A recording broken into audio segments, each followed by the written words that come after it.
Good evening, everybody. Howdy. How are you, honey? I'm great. How are you? You doing well? I'm well. Awesome. Yeah. Welcome back to the Castro Files. Thank you all for joining us. Thank you. It's awesome. We've got some fun stories to talk about, or you've got a fun story to talk Yes. about tonight. Like I said in the last episode, Mixing it up a we're bit. going to mix it up a little bit. We're going to break our stories into two separate stories so that Yes. we have two 20-minute shows.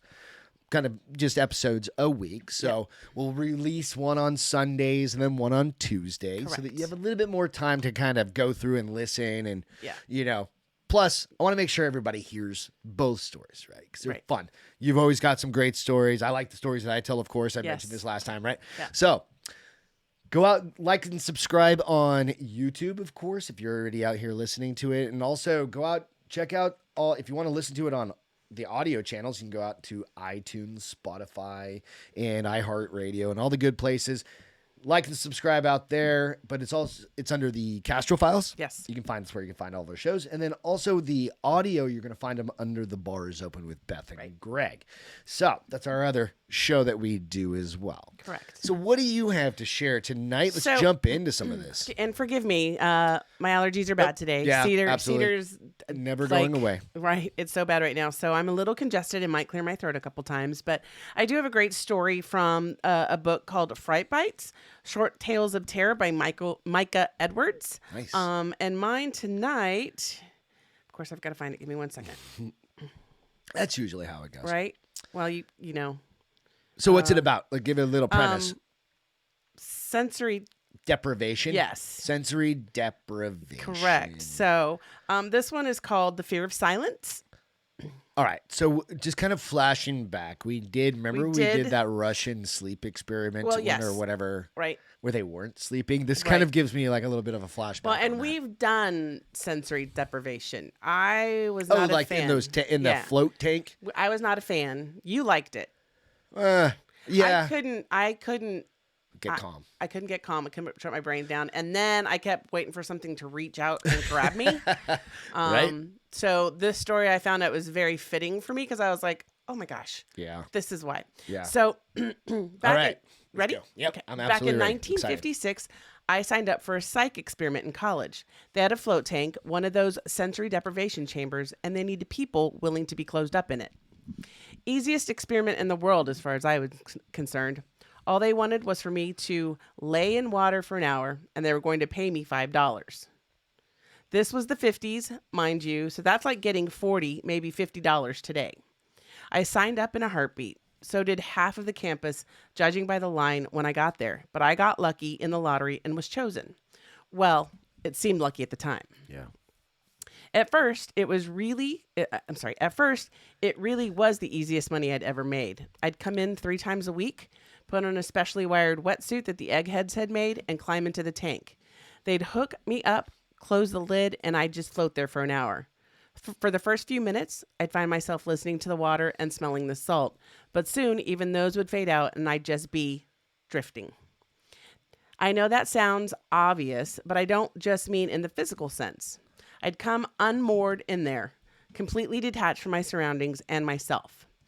Some of the other participants reported having visions and out-of-body experiences, but I never had any of that. I was always just gone.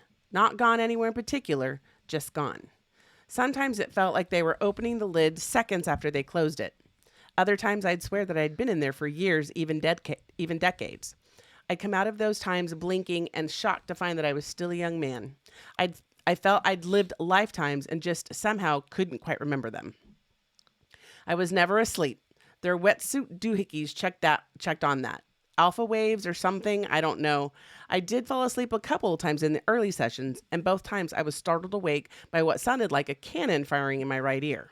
There was someone knocking on the outside tank. Let me tell you, I didn't care how deep of a sleeper you are. The way the tank reverberated, it would wake the dead.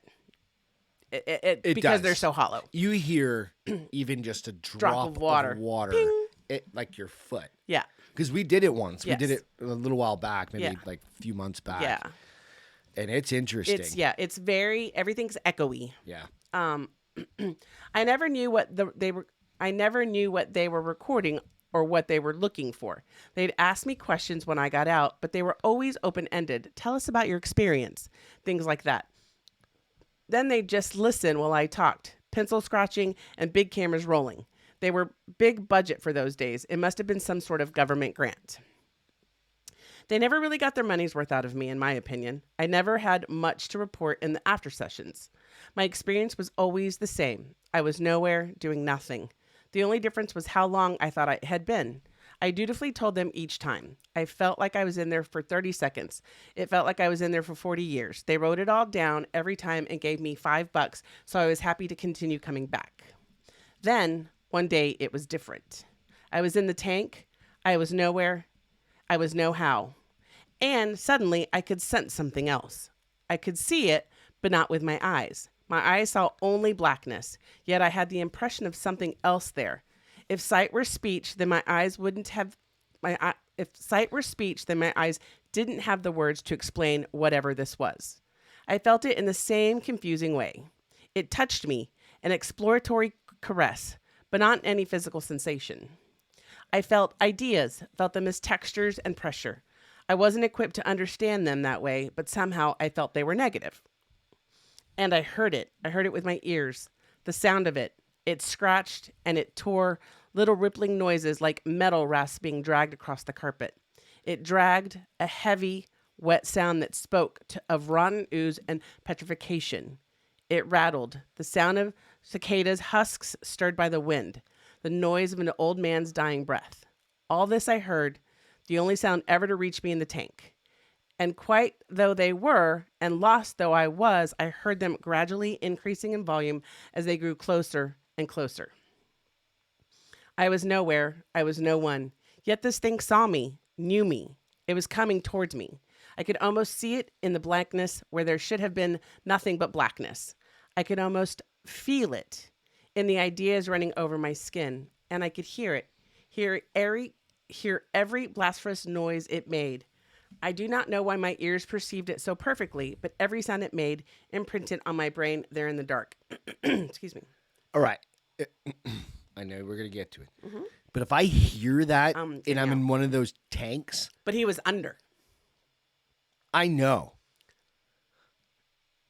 So like physically he was in the tank, but mentally he's in like he's somewhere Pluto. else. He's nowhere. We'll talk about. I got some questions for you after. Yeah.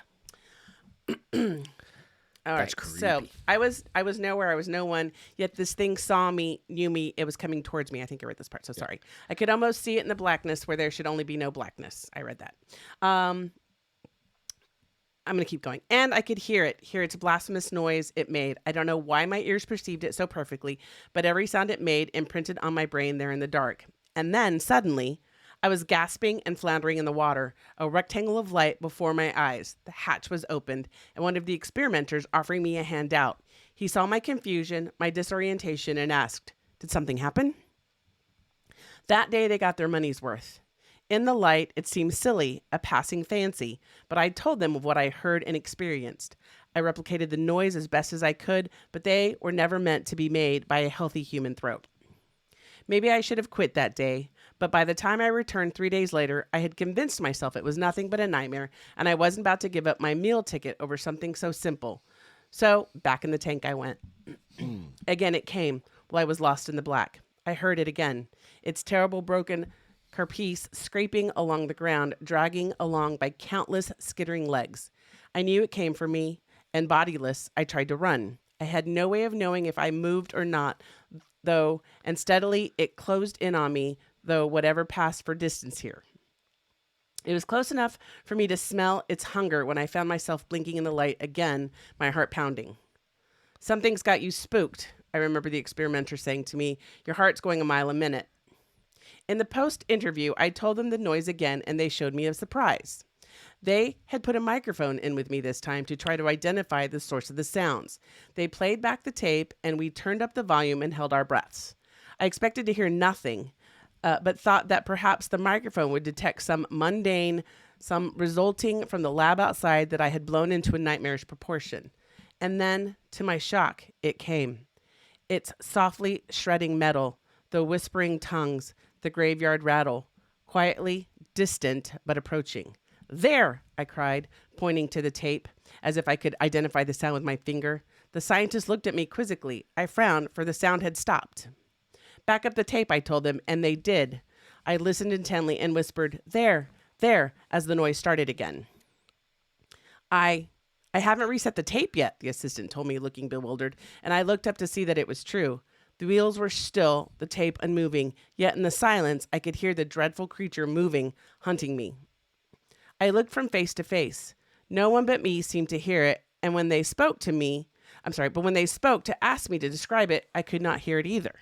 In every silence, though, it resumed, always far away, as if it had lost the scent in the noise. But when the silence wore on, always inexorably dragging closer. I laughed it off that day. I told them that the dark must have gotten to me and that I would be back the next week for the next regular session. Perhaps I even meant it then, but for as long as we were talking, everything was normal. But when I left the building to walk home, I could hear its subtle pursuit in every pause.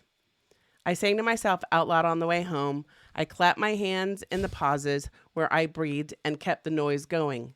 When I reached my dormitory, I turned on my ceiling fan and collapsed onto my bed.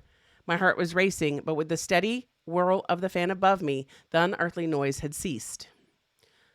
Slowly, my heart calmed and I relaxed. By bedtime, I might have even convinced myself that things were fine. I was certainly relaxed enough to go to sleep, the spinning fan maintaining a soft sentinel above my head. In the middle of the night, I awoke with a blood-curdling shriek. I could feel the horrid, uncanny touch upon my skin, hearing the rustling like a field of corn, dry and rattled on the stalks, swaying in the wind. It was there, in my room, upon me. I shouted, babbled, anything to drive it back, flailing for the lights to chase my fears. My roommate was out of his bed, tangled in the sheet, shouting, "What is it? What is it?" "The fan," I cried. "Did you turn off my fan?" "I was cold," he said, confused. "Never," I told him, desperately pulling the cord above me. My savior spun to life, white noise obliterating the silence. "Never turn this off again."